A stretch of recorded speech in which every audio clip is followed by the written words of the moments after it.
Let me gather the river with my hands. May its current show me the way in the loneliness of silence. May the cylinders which rise like a blister on the shore be a panpipe to praise the condor. And if the condor has been forgotten, may my wings be the shadow that caresses both nations. We ran, pushing aside thorns and branches with our pierced hands, with our backs arched to pass through the wilderness. I was so thirsty. My eyes wide open, feeling my heart pound all over my tired body. For a moment, I thought my legs were going to give up, but the thought of my mother slowing down for me and getting caught kept me running. The border patrol was at a visible sight. We heard the door of the van close, but we didn't look back. I wanted to ask, why are we doing this? Why are we risking so much? I was a 13-year-old girl when I crossed the border as an undocumented immigrant. There are parts of this journey that I don't remember, like when we entered the river or whether the water was cold or not. What I do remember is feeling the current like claws underneath while we were holding on to the black tire the man was pushing to help us cross. I remember crawling out of the water, taking off my clothes to put on dry ones with unknown ice on my skin. But most of all, I remember running with an unknown path. It is said that the strong events in life make us who we are. For many years after we crossed, I felt this event represented who I was, the stranger, the foreigner, the immigrant who does not belong. This new system made me feel afraid and lonely most of the times. I struggled to learn the new language, but my brain and my lips felt disconnected as I mumbled trembling words my classmates and teachers couldn't understand. By my second year here, I was tired of being afraid. Constantly afraid to speak and have someone laugh, afraid to go out and see a border patrol van, afraid to make friends who could ask me how I got here. So I began to write poetry, and I began to liberate myself. The struggling experiences I faced as an undocumented immigrant were at times terribly frightful and painful, yet they have shaped who I am and my experience as an immigrant writer. Like in 8th grade, when I asked my teacher for after-school tutoring to help me pass the state exams, she replied, "Why do you want tutoring if you barely know English?" As if I was wasting her time. At that moment, I couldn't find the words to explain myself, but despite her explicit rejection, I couldn't afford an no for an answer. And not only did I stay, but to my teacher's surprise, I received one of the highest scores that year in reading and writing. This event gave me confidence, and I began to write short stories and poems in which I explored my feelings about this new life and the nostalgia of my homeland. I continued to work hard. I was on a good academic standing, and I had just graduated from high school. For the first time, I began to regain a sense of satisfaction and fulfillment. I had a clear path until I tried enrolling for college. I remember having to explain with trembling hands my situation as one employee after another told me that I couldn't enroll because I was undocumented. Once more, I saw my path become a border filled with thorns and branches, with the reminder that I was still a foreigner, that I did not belong. I returned the following day, hoping they would see the urgency in my eyes and find a way to enroll me.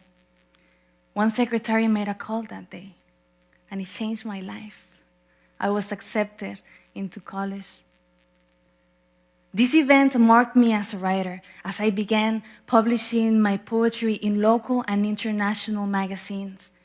But most importantly, in college, I began to take part in advocacy groups that helped people in my situation.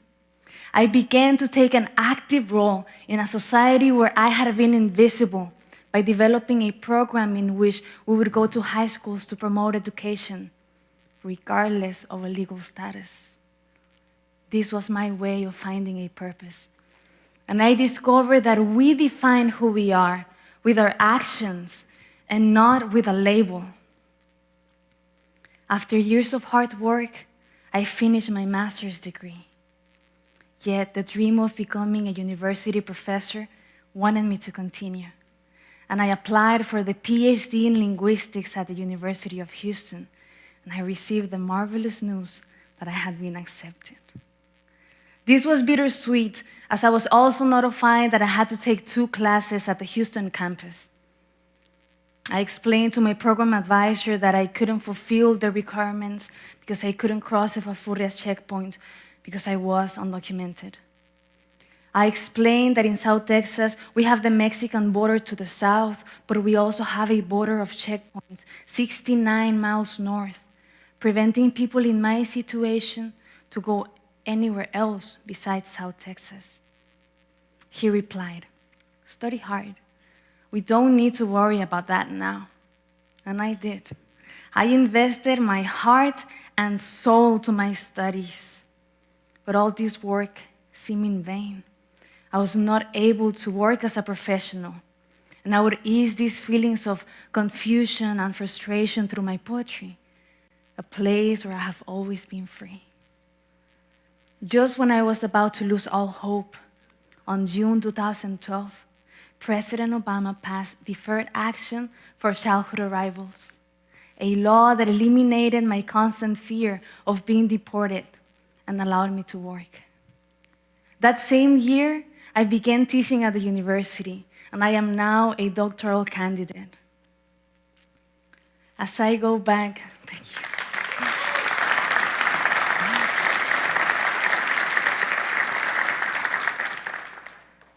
As I go back to the moments after we crossed the river, I see my mother smiling at me as we both cry tears of hope. Those tears you shed when you take the step that marks the rest of your life. Todo va a estar bien. Everything will be fine, she said. Till this moment, I have never asked my mother why we came to this new country, why we left our home, the family we have been unable to hug again, the ones we couldn't say goodbye to.